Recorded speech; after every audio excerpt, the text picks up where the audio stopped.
Ito ang latest weather update.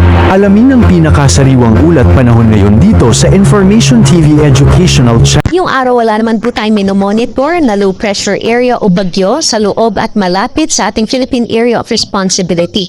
Sa halip itong easterlies o yung hangin galing sa karagatang Pasipiko ay magdadala pa rin ng mainit at malinsangang panahon sa malaking bahagi ng ating bansa. Specifically dito nga po sa may Central and Southern Luzon, din sa may Visayas and Mindanao area. Ngayong araw, mababa naman po yung tsansa ng mga malawakang pag-ulan. Although bukas, inaasahan natin ay mas tataas naman po yung tsansa ng pag-ulan o yung mga passing rains dito sa may Eastern Visayas, Caraga, and also sa may Davao Region and Northern Mindanao. Dulot pa rin yan ng mga localized thunderstorms. Although yung mga pag-ulan na ito ay mga panandalian lamang na buhos ng ulan.